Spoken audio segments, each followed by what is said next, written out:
आगरा की भूमि पर ताजमहल बना हुआ है, वहीं आगरा की तीर्थ भूमि पर तीर्थ लोकोदय आपके आशीर्वाद से होने जा रहा है उसका निर्माण। तो ये आगरा की धरती का कौन सा पुण्योदय है जिसके प्रभाव के कारण आपके द्वारा आपके आशीर्वाद से निमित्त से मिलकर और ये लोकोदय तीर्थ बनने जा रहा है? कृपया जिज्ञासा का समाधान कीजिए गुरुदेव। नमोस्तु नमोस्तु। पुण्य करो कोई तो उदय होता है। जब भी कोई ऐतिहासिक शक्ति की स्थापना होती है तो कुछ ना कुछ तो उस भूमि का ऐसा उदय होता है, एनर्जी होती है कि वो खुद अपने आप को मांग करती है कि मैं उस इतिहास को स्वर्णांकित करने वाली हूं जहां होना चाहिए। अब भूमि का भी देखा जाता है, जिस भूमि की, क्योंकि मिट्टी में भी अलग अलग गुण होते हैं।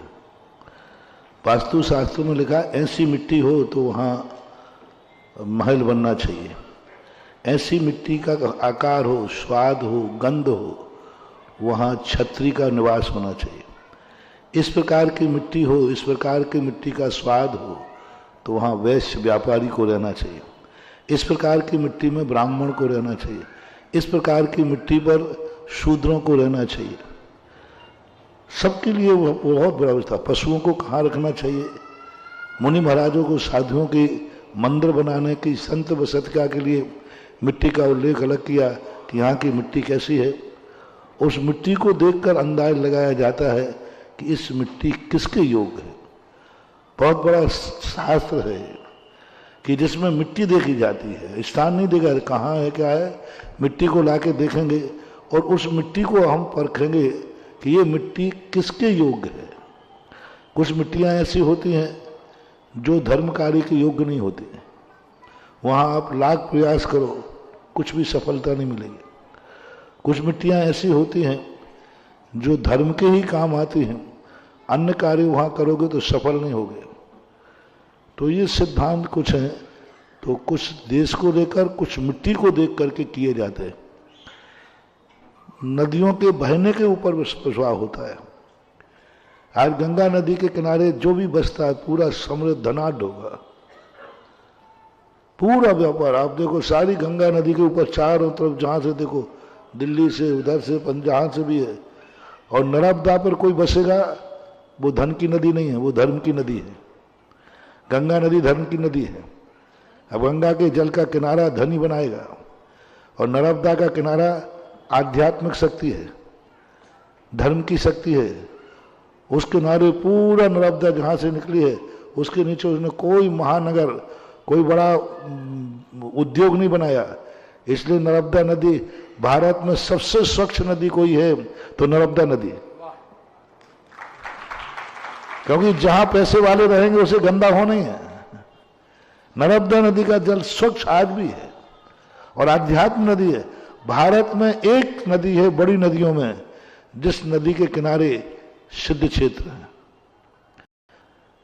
गंगा जमुना किनारे एक भी सिद्ध क्षेत्र नहीं है। किसी ने मोक्ष प्राप्त नहीं किया, किसी को कैवल्य की प्राप्ति नहीं हुई है, मोक्ष तो हुआ ही नहीं। महाभारत की बड़ी नदियों में एक नर्मदा नदी है जहां से मोक्ष के रास्ते खुले। सिद्धवरकूट, बड़वानी, सिद्धोदय, नेमावर, देखो लाइन से बने हुए हैं पूरे सिद्ध, सारे लाइन सिद्ध भगवानों की भूमियां हैं। वो अध्यात्म, मैंने भी नर्मदा के किनारे ध्यान करके देखा। नदियों के किनारे में बहुत ध्यान करने के लिए सबसे ज्यादा आध्यात्मिक एनर्जी है नर्मदा के किनारे बैठने पर, बहुत अध्यात्म। और हमारे आचार्य जी को सबसे ज्यादा प्रिय नर्मदा नदी है। अमरकंटक से देख लो, सारे आचार्य जी के नर्मदा के किनारे किनारे हैं। तिलवाड़ा भी नर्मदा के किनारे, दयोदय, दयोदय है ना, सब नर्मदा के किनारे। तो होते हैं, नदियों का प्रभाव होता है। हर पौधा पूजा के योग्य नहीं रहता, हर वनस्पति पूजा के योग्य नहीं है। पूजा के योग्य वनस्पति अलग प्रकार की होती है। सारे फल पूजा के योग्य नहीं है। फल है लेकिन वो पूजा के योग्य नहीं है। पत्ते हैं लेकिन पूजा के नहीं आते। तुलसी को ही शुभ मानते हैं। अन्य वनस्पति तो सभी हैं, वनस्पति तो सभी पेड़ हैं, धतूरा भी वनस्पति है। सिद्धांत से कोई बाधा नहीं है। लेकिन पूजा की थाली पे धतूरा नहीं सजेगा। तो ऐसे ही अग्नि के भी सबके अंदर अंदर अलग अलग एक एनर्जी होती है। वो एनर्जी अपने आप उस भूमि के लिए उस योग कार्य करने में सफलता देती है। तो बहुत आए तो पूछते हैं कि महाराज जी आप ऐसा क्या करते हैं सफल हो जाते? हम वो सब देख लेते हैं, मिट्टी से पूछ लेते हैं मिट्टी तू क्या चाहती है? तो मिट्टी खुद बताती है कि मैं किसके योग्य हूं।